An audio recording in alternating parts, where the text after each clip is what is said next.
BSP की इस चुनावी जनसभा में इकट्ठा हुए पार्टी के सभी छोटे बड़े पदाधिकारी एवं कार्यकर्तागण, आज आप लोग देश में व यहाँ आपके उत्तर प्रदेश स्टेट में भी लोकसभा के लिए हो रहे आम चुनाव में अपनी पार्टी के उम्मीदवारों के समर्थन में मुझे सुनने के लिए यहाँ भारी संख्या में इकट्ठा हुए हैं, तो उसके लिए मैं आप सभी लोगों का हार्दिक दिल से आभार प्रकट करती हूँ। वैसे आप लोगों को ये मालूम है कि हमारी पार्टी कांग्रेस, बीजेपी व अन्य किसी भी विरोधी पार्टी तथा गठबंधन आदि के साथ मिलकर नहीं, बल्कि अकेले ही अपनी पार्टी के बलबूते पर पूरी तैयारी व दमदारी के साथ ये चुनाव लड़ रही है। इसके साथ ही हमने टिकट बंटवारे के मामले में भी सर्व समाज के लोगों को उचित भागीदारी दी है, जिनको कामयाब बनाने के लिए अपनी पार्टी के लोग पूरे जी जान से लगे हैं। हालांकि आज यहाँ आपकी इकट्ठा हुई अपार भीड़ व भीड़ के जबरदस्त जोश को भी देखकर अब मुझे भी ये काफी हद तक भरोसा हो गया है कि पिछली बार की तरह इस बार भी आप लोग अपने प्रदेश से या लोकसभा चुनाव में अपनी पार्टी का बेहतर रिजल्ट जरूर लाएंगे। इसके लिए अब मैं आप लोगों का ध्यान कुछ जरूरी बातों की तरफ दिलाना चाहती हूँ और इस संबंध में विशेषकर मैं कांग्रेस, बीजेपी व इनके अन्य सभी सहयोगी दलों के बारे में ये कहना चाहूंगी कि आजादी के बाद शुरू में केंद्र व देश के काफी राज्यों में भी ज्यादातर सत्ता यहाँ कांग्रेस पार्टी के ही हाथों में केंद्रित रही है, किंतु इनकी अधिकांश मामलों में रही गलत नीतियों एवं गलत कार्य प्रणाली आदि की वजह से ही फिर इस पार्टी को केंद्र में काफी राज्यों की भी सत्ता से बाहर होना पड़ा है तथा यही स्थिति इनकी सहयोगी पार्टियों की भी बनी रही है, जिसके कारण ही फिर पिछले कई वर्षों से बीजेपी व इनके सहयोगी दल केंद्र एवं काफी राज्यों की भी सत्ता में काबिज हो गए हैं, लेकिन इनकी भी ज्यादातर रही जातिवादी, पूंजीवादी, संकीर्ण, सांप्रदायिक व द्वेषपूर्ण नीतियों एवं कार्य प्रणाली आदि से तथा इनकी कथनी व करनी में भी काफी अंतर होने की वजह से अब ऐसा लगता है इस बार ये पार्टी भी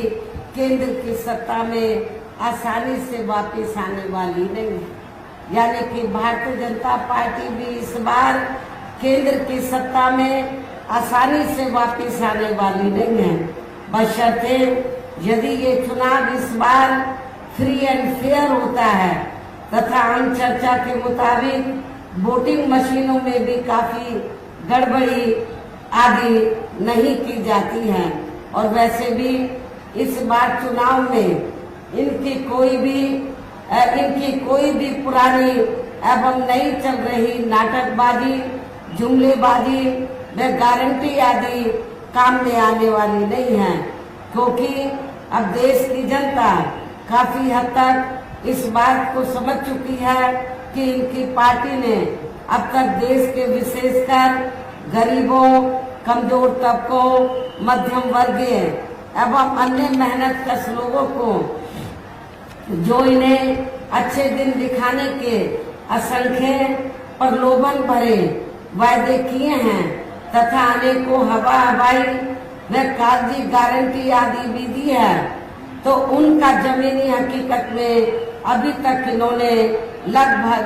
1/4 हिस्सा भी कार्य पूरा नहीं किया है। बल्कि इसके स्थान पर इनका ज्यादातर समय व ताकत भी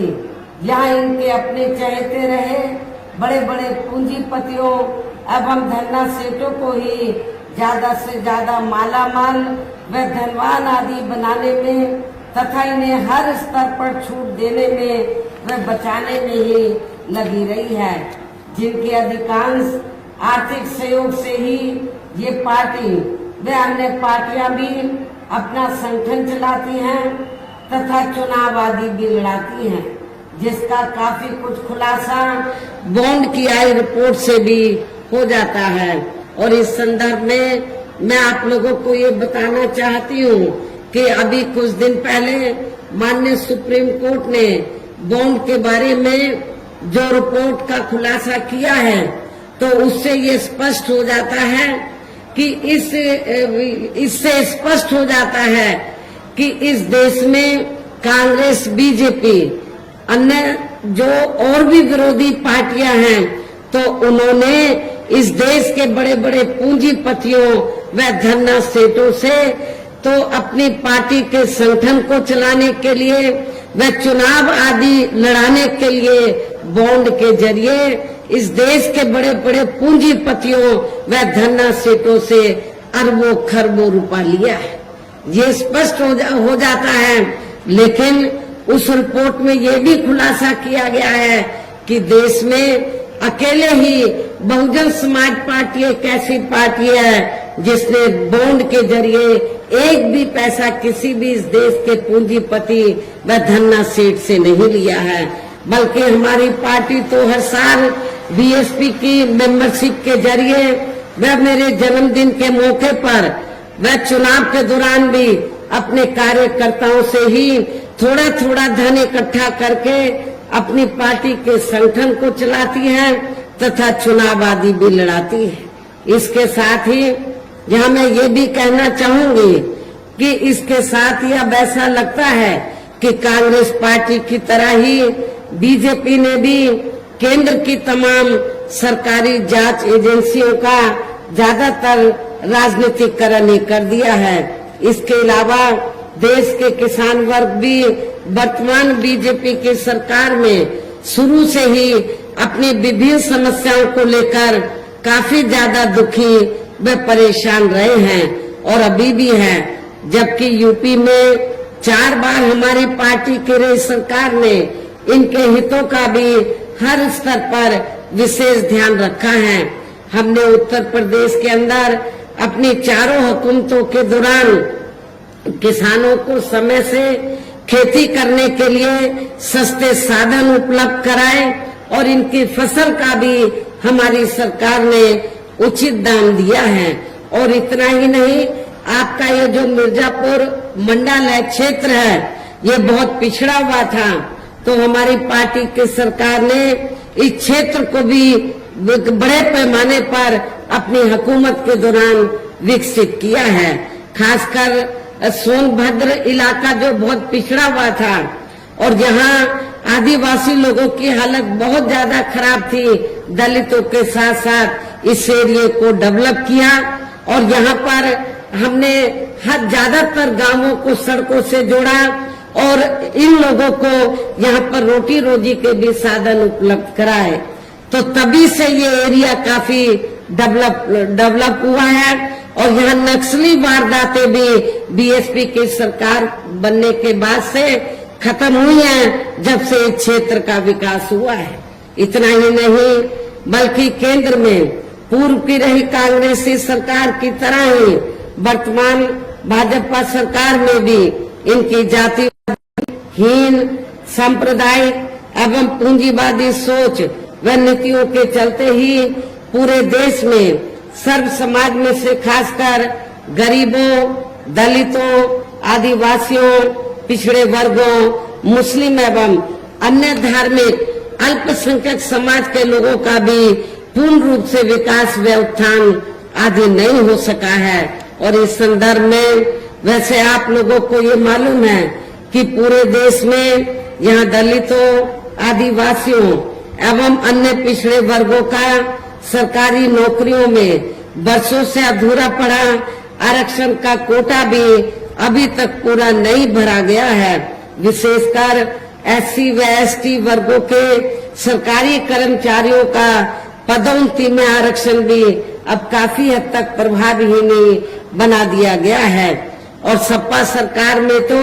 ये व्यवस्था बिल्कुल ही खत्म कर दी गई थी। साथ ही केंद्र व राज्यों में भी विरोधी पार्टियों की रही सरकारों में इन सभी वर्गों को प्राइवेट सेक्टर में आरक्षण दिए जाने की व्यवस्था किए बिना ही इनकी सरकारों के ज्यादातर सरकारी कार्य अब प्राइवेट सेक्टर के जरिए ही इनके बड़े बड़े पूंजीपतियों व धन्ना सेठों आदि को ही दिए जाने के कारण अब इनको पूरे देश में आरक्षण का बहुत कम ही लाभ मिल पा रहा है। इसी प्रकार इनका अन्य और मामलों में भी शोषण में उत्पीड़न आदि होना अभी तक भी बंद नहीं हुआ है। इनके साथ साथ मुस्लिम व अन्य धार्मिक अल्पसंख्यक समाज के लोगों की भी हालत हर स्तर पर यह काफी ज्यादा खराब व दयनीय ही बनी हुई है, जिसका काफी कुछ खुलासा सच्चर कमेटी की रिपोर्ट में भी किया गया है। इतना ही नहीं बल्कि पिछले कुछ वर्षों से केंद्र व अधिकांश राज्यों में भी बीजेपी व आरएसएस की सरकारों के चलते हुए अब इनका विकास व उत्थान आदि होना भी काफी हद तक बंद सही हो गया है। आए दिन इन पर खासकर हिंदुत्व की आड़ में हो रही जुल्म जाति भी यह काफी ज्यादा चरम सीमा पर पहुंच चुकी है। इनके साथ साथ अपर कास्ट समाज में से विशेषकर गरीब लोगों की भी हालत हमें कोई खास अच्छी नजर नहीं आती है और इस वर्तमान बीजेपी की सरकार में तो अपर कास्ट समाज में से जो खासकर ब्राह्मण समाज है उनका बड़े पैमाने पर पूरे प्रदेश में उत्पीड़न हो रहा है। इनकी गलत कृषि नीतियों के कारण किसान वर्ग भी आए दिन आंदोलित ही रहता है। साथ ही इनकी गलत आर्थिक नीतियों की वजह से देश की अर्थव्यवस्था पर भी इसका काफी बुरा प्रभाव पड़ा है, जिससे यह विशेषकर छोटे एवं मध्यम वर्गीय व्यापारी वर्ग भी काफी ज्यादा दुखी व परेशान है। और अब केंद्र में पूर्व की रही सरकारों की तरह ही वर्तमान भाजपा सरकार में भी यहाँ पूरे देश में गरीबी, बेरोजगारी एवं महंगाई आदि भी लगातार काफी ज्यादा बढ़ रही है। देश में हर स्तर पर फैला भ्रष्टाचार भी अभी तक खत्म नहीं हुआ है। ऐसे में अब आप लोगों को देश में हो रहे लोकसभा चुनाव में कांग्रेस, बीजेपी व इनकी सहयोगी पार्टियों को भी केंद्र की सत्ता में आने से जरूर रोकना है। जिनकी गलत नीतियों व गलत कार्य प्रणाली आदि को आप लोग काफी हद तक आजमा भी चुके हैं। ऐसी स्थिति में अब ये विरोधी पार्टियां इस चुनाव में भी किस्म किस्म के साम, दाम, दंड भेद आदि अनेकों हथकंडे इस्तेमाल करके केंद्र की सत्ता में आने की पूरी कोशिश में लगी हैं, जिनसे अपनी पार्टी के लोगों को हर स्तर पर काफी ज्यादा सावधान रहना है। और इस मामले में विरोधी पार्टियां अपने अपने पक्ष में हवा बनाने के लिए खासकर मीडिया, ओपिनियन पोल व सर्वे आदि का जो बड़े पैमाने पर इस्तेमाल कर रही हैं, तो उनसे भी अपनी पार्टी के लोगों को बिल्कुल भी गुमराह नहीं होना है। इसके साथ ही विरोधी पार्टियों के विभिन्न रूपों में जारी किए गए इनके हवाई व प्रलोभन भरे चुनावी घोषणा पत्रों एवं वायदों आदि के बहकावे में भी अपनी पार्टी के लोगों को कतई नहीं आना है, जिन्हें ये पार्टियां चुनाव खत्म होने के बाद ज्यादातर अमल में नहीं लाती हैं और अब जिन पर से देश की जनता का अधिकांश विश्वास ही उठ गया है। यही खास वजह है कि हमारी पार्टी किसी भी चुनाव में अपनी पार्टी का कोई भी चुनावी घोषणा पत्र आदि जारी नहीं करती है। वैसे भी हमारी पार्टी किसी भी मामले में कहने में बहुत कम बल्कि कार्य करके दिखाने में ही ज्यादा विश्वास रखती है। और इस बात का सबसे बड़ा सबूत यह है, उत्तर प्रदेश में 4 बार हमारी पार्टी के नेतृत्व में रही सरकार ने चुनाव में अपनी पार्टी के बिना कोई जारी किए गए चुनावी घोषणा पत्र के ही प्रदेश व आम जनहित में काफी कुछ ऐतिहासिक कार्य करके दिखाए हैं, जिनकी अब देश में अधिकांश पार्टियों की सरकारें काफी नकल भी कर रही हैं। जबकि इस मामले में हमारी पार्टी का ये कहना है कि यदि इन पार्टियों के स्थान पर केंद्र में हमें अपनी पार्टी की सरकार बनाने का मौका मिलता है, तब फिर हमारी पार्टी की बनी सरकार केंद्र में यहाँ अब तक की रही सभी विरोधी पार्टियों की सरकारों की तरह केवल हवाई व कागजी कार्य आदि नहीं करेगी, बल्कि उत्तर प्रदेश की तरह ही जमीनी हकीकत में ठोस कार्य करके दिखाएगी। और इस संदर्भ में खासकर मैं ये कहना चाहूंगी,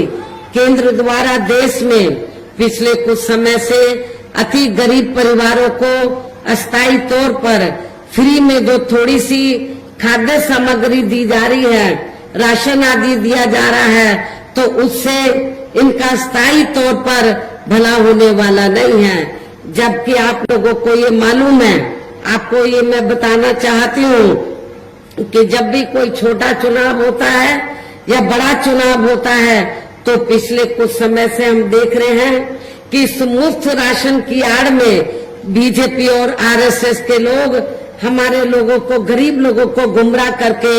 उनका वोट लेने का प्रयास करते हैं। जबकि गरीब लोगों को ये मालूम होना चाहिए, इनको जो मुफ्त में राशन दिया जा रहा है, बीजेपी और आरएसएस अपनी जेब से नहीं दे रही है, बल्कि देश की जनता जो केंद्र की सरकार को टैक्स देती है, टैक्स से जो पैसा आता है, उस पैसे से आप लोगों को मुफ्त में राशन दिया जाता है। ये देन बीजेपी व आरएसएस की नहीं है, न ही केंद्र की सरकार की है। इसलिए आप लोगों को बीजेपी और आरएसएस के बहकावे में कतई नहीं आना है। वैसे भी इनकी ये जटिल समस्या, गरीब लोगों की ये जटिल समस्या देश में हर हाथ को काम देने से केवल दूर हो सकती है, जिसकी तरफ हमारी पार्टी की बनी सरकार विशेष ध्यान देगी। साथ ही देश में पिछले काफी वर्षों से आए दिन बढ़ रही गरीबी, बेरोजगारी व महंगाई आदि से भी जनता बहुत ज्यादा दुखी व परेशान है, जिसे भी आर्थिक नीतियों में तब्दीली करके जरूर दूर किया जाएगा। धर्म की भी आड़ में पिछले कुछ वर्षों से खासकर मुस्लिम समाज के लोगों का द्वेष की भावना से जो इनका काफी ज्यादा शोषण व उत्पीड़न आदि किया जा रहा है, तो उसे भी जरूर रोका जाएगा। और ये सब हमने अपनी यूपी की रही सरकार में काफी कुछ करके भी दिखाया है। इसके अलावा हमने यूपी में सर्व समाज में से गरीब एवं बेरोजगार लोगों को बेरोजगारी भत्ता आदि न देकर उन्हें बड़ी तादाद में रोटी रोजी के साधन भी उपलब्ध कराए हैं, जो अब ये कार्य भी अधिकांश ठंडे ही पड़े हैं, जिनको फिर सरकार बनने पर केंद्र में फिर बीएसपी की सरकार बनने पर प्राथमिकता दी जाएगी। कहने का तात्पर्य ये है कि देश में इस समय हो रहे लोकसभा चुनाव में विरोधी पार्टियों के जारी किए गए उनके हवाई व प्रलोभन भरे चुनावी घोषणा पत्रों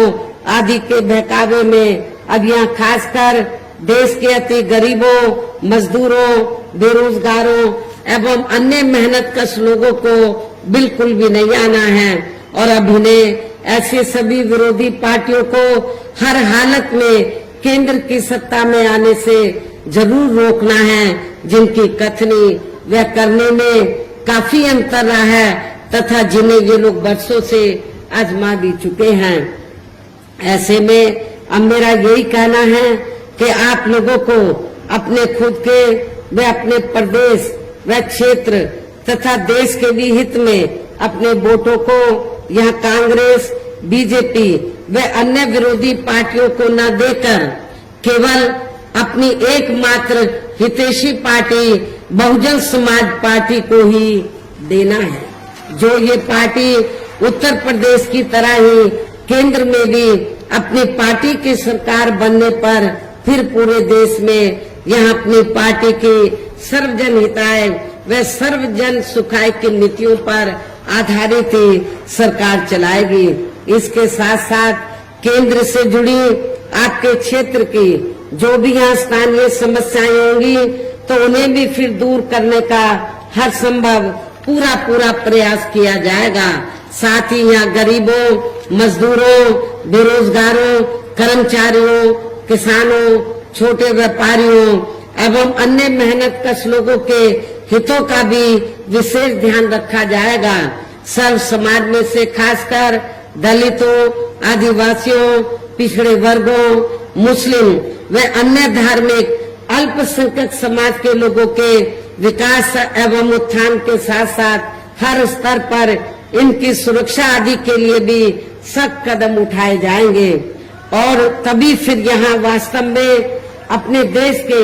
महान संतों, गुरुओं व महापुरुषों में भी विशेषकर महात्मा ज्योतिराव फूले, श्री छत्रपति शाहू जी महाराज, श्री नारायण गुरु, बाबा साहब डॉक्टर भीमराव अंबेडकर एवं मान्यवर श्री कांशीराम जी आदि का अधूरा रहा सपना जरूर साकार हो सकता है, जिनको यूपी में हमारी पार्टी की रही सरकार द्वारा हर स्तर पर पूरा आदर सम्मान दिया गया है। इन्हीं खास बातों के साथ ही अब मेरा देश व आपके स्टेट के भी हित में यही कहना है कि हमारी पार्टी ने